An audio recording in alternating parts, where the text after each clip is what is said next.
Combo này phù hợp dành cho những bạn nào mà mình mong muốn là hát livestream tại nhà, hoặc là muốn hát karaoke, muốn thu âm hay hơn nhưng mà không cần phải tốn thời gian để mà học cách sử dụng phần mềm phức tạp.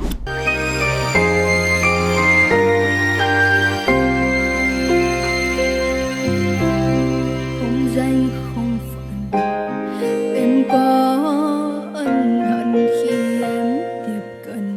Anh ta có nghĩ em cần tình cảm của em?